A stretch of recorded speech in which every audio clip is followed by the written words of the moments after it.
अस्सलामुअलैकुम, welcome to my YouTube channel. मैं हूँ राफ़िया हसीब। आज हम बात करने वाले हैं माइटोसिस पे। सेल डिवीज़न की बात करेंगे। ठीक है, हम लोगों ने लास्ट वीडियो में डिस्कस किया कि सेल साइकिल क्या होते हैं। ठीक है, दो फेजेस होती हैं जिसको हम इंटरफेज कहते हैं और सेकंड वाले को एम फेज कहते हैं। इंटरफेज मैंने डिस्कस कर लिया था कम्प्लीटली, ये आप मेरे वीडियो में जाके गो थ्रू कर सकते हैं, प्लेलिस्ट में मौजूद है।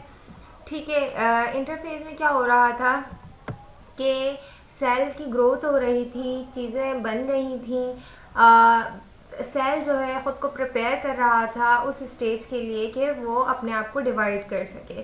तो सारी चीज़ें जो है उस वक्त सिंथेसिस हो रही थी। फिर उसके बाद क्या हुआ कि लास्ट स्टेज में चीज़ें डबल होना शुरू हो गई, उसकी रेप्लिकेशन हो गई, डुप्लिकेट बनना शुरू हो गए।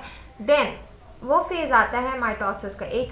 अब इसके बाद जो फेज़ आएगा जिसमें सेल डिवीज़न होगी, ठीक है, उसको हम कहते हैं माइटोसिस। सेल साइकिल दो तरह के होते हैं। ठीक है, सेल डिवीजन दो तरह से हो सकते हैं, या तो वो माइटोसिस होगा या मियोसिस होगा। ठीक है, माइटोसिस और मियोसिस में ये फ़र्क है कि माइटोसिस जब होता है तो एक सेल से दो सेल्स बनते हैं।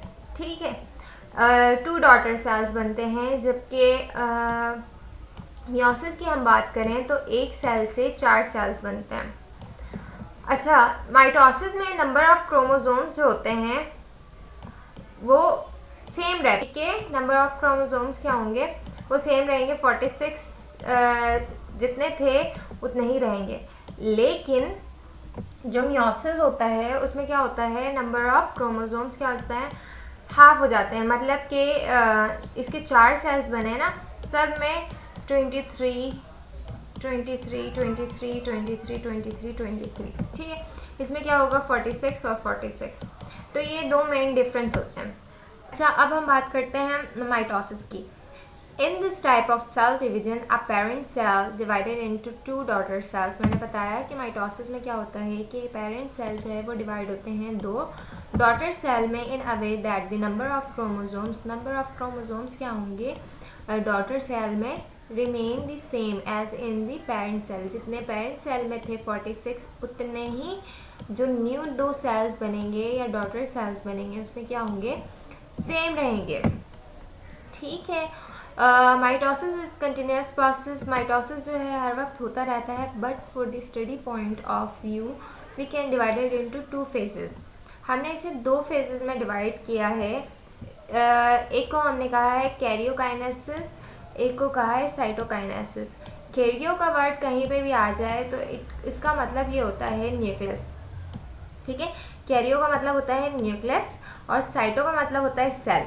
काइनेसिस का मतलब होता है डिवाइड होना। ठीक है, काइनेसिस का मतलब क्या होता है, डिवाइड होना। इसका मतलब होता है, कैरियो का मतलब न्यूक्लियस होता है, साइटो का मतलब होता है सेल और काइनेसिस। तो हमें वर्ड से ही समझ में आ जाता है कि इसका मतलब क्या है। दो फेजेस होते हैं, एक में क्या होगा, कैरियोकाइनेसिस होगा, मतलब न्यूक्लियस की या न्यूक्लियर की डिवीजन होगी, और दूसरा क्या होगा, साइटोकाइनेसिस होगा। दो फेजेस होते हैं। ठीक है, the karyokinesis can be divided further for convenience into four phases. अच्छा, जो कैरियोकाइनेसिस होते हैं फर्दर डिवाइड होते हैं फोर फेजेस में, जिसको हम कहते हैं prophase, metaphase, anaphase and telophase. ठीक है, सबसे पहला जो फेज़ होता है वो क्या होता है, प्रोफेज का होता है। अभी जो हम डिस्कस कर रहे हैं वो हम बात करेंगे एनिमल सेल की। ठीक है, इसमें जो आपके डिस्कस किए गए हैं वो एनिमल सेल को डिस्कस किए गए हैं, प्लांट सेल को नहीं। तो हम देख लेते हैं क्या क्या चीज़ें हैं। सबसे पहले है प्रोफेज। प्रोफेज वो है, उसको दो स्टेज में कन्वर्ट किया गया है, डिवाइड किया गया है। मतलब कि हम अर्ली स्टेज को डिस्कस करेंगे और उसके लास्ट स्टेज को। ठीक है, कि अर्ली स्टेज में क्या होता है, फिर लास्ट में क्या होता है प्रोफेज में। During early prophase chromatin material condense and become visible as thick coil thread like structure called chromosomes. होता क्या है कि मैंने बताया था इंटरफेज में कुछ भी चीज़ें डिवाइड नहीं हो रही हैं। ठीक है, न्यूक्लियस के अंदर जो क्रोमोसोम्स थे वो इस तरह से लच्छे नुमा मौजूद थे।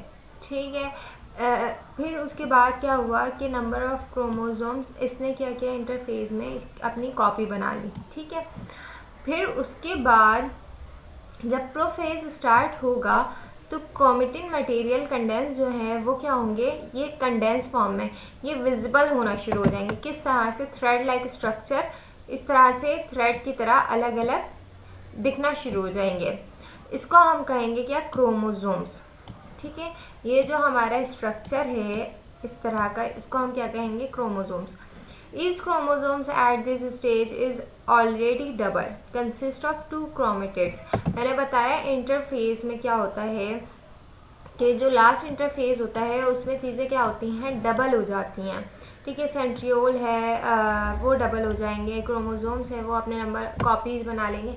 ठीक है, तो इसी तरह से ये डबल हो गए। इसके पास एक क्रोमेटिड है, इसके पास एक क्रोमेटिड है, तो इसके पास कितने हो गए, 2 क्रोमेटिड मौजूद होते हैं ईच क्रोमोसोम्स के पास। अगर मैं इसकी बात करूं तो इसके पास कितने हैं, क्रोमेटिड्स, 2 क्रोमेटिड्स मौजूद हैं।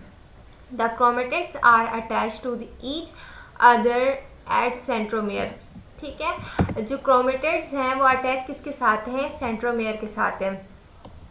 ये एक क्रोमोसोम है, ठीक है, इसके पास एक क्रोमेटिड है, यहाँ पे सेंट्रोमियर मौजूद है, इसके साथ दूसरे की अटैचमेंट है। ठीक है, तो इस तरह की अटैचमेंट होती है। सेंटर में सेंट्रोसोम मौजूद होता है जो कि क्या करता है, ज्वाइन करता है क्रोमोसोम्स को।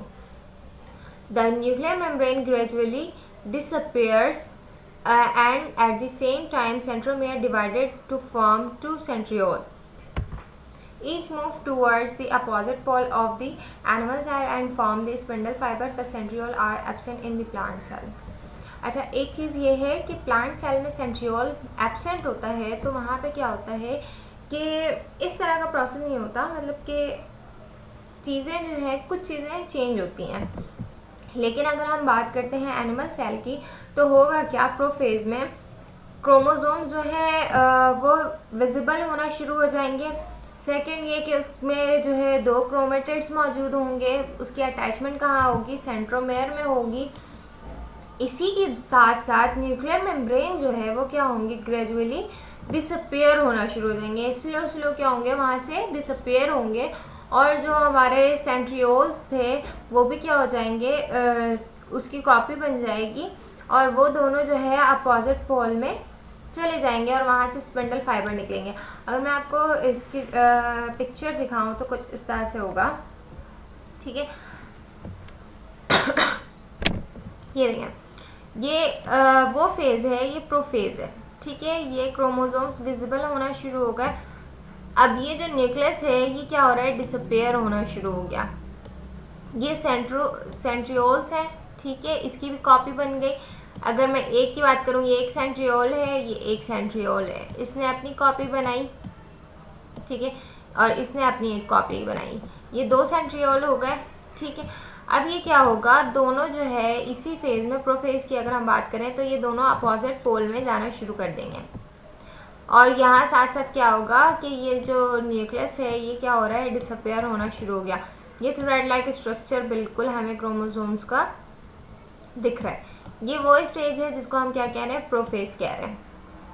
क्लियर है, और ये जो है स्पिंडल फाइबर इससे निकल रहा है। अच्छा, अब इसके बाद जो फेज़ आता है उसको हम कहते हैं metaphase. During this phase each chromosomes arrange itself on the equator of the spindle. Each chromosomes is attached to separate spindle fibre by its centromere. अब क्या होगा इस स्टेज में कि जितने भी क्रोमोसोम्स हैं वो इक्वेटर फॉर्म में आ जाएंगे। इक्वेटर का मतलब है कि सेंटर में आ जाएंगे इस तरह से। ठीक है, ये वो फेज़ है जो कि मेटाफेज़ है और इसकी अटैचमेंट किससे होगी, सेंट्रोमियर से होगी। और यहाँ पे अब ये जो फाइबर्स निकल रहे हैं ना, स्पिंडल फाइबर, ये क्या करेगा, इसको ग्रैब कर लेगा। अभी एक ये क्रोमोसोम है, ठीक है, एक दूसरा यहाँ पे इस तरफ से एक फाइबर निकल रहा है, ये इसको पकड़ लेगा, एक इसको होल्ड कर लेगा। ठीक है, ये हो गया मेटाफेज का। ये 2 जो सेंट्रियोल्स थे, एक इस कॉर्नर पे चले गए, एक अपोजिट पोल में। ठीक है, दोनों अपोजिट पोल में चले गए मेटाफेज में, और ये जो क्रोमोसोम थे वो इक्वेटर में आ गए। क्लियर है, फिर उसके बाद क्या होगा, फिर आएगा वो फेज जिसको हम कहेंगे anaphase. In this phase the spindle fibre contract centromere of a chromosome divided and the chromatids of each chromosome separate from each other and begin to move toward the other pole. In this way, set of the chromatids, each chromatid is now an independent chromosome, move toward one pole while the other set toward the other pole. अब क्या होगा, ये grab कर लिया था इसने, ठीक है, स्पिंडल फाइबर ने. अब इसकी मूवमेंट होगी, ऊपर वाले ऊपर चले जाएंगे, नीचे वाले नीचे साइड पे चले जाएंगे. फिर उसके बाद क्या होगा, ये पूरा जो फेज़ है एनाफेज का यहाँ तक कंप्लीट हो जाएगा. क्लियर है. फिर उसके बाद आता है टीलोफेज, जो कि लास्ट फेज है. टीलोफेज में क्या होगा, this is a stage when the chromatids now called chromosome.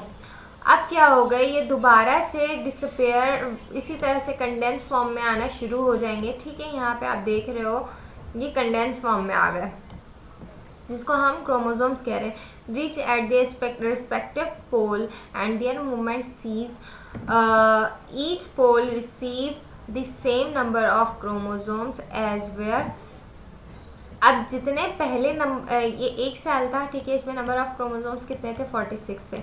इसने कॉपी बनाई थी, ठीक है, एक इस तरफ चले गए 46 और 46 इस तरफ चले गए. अब क्या होगा, यहाँ पे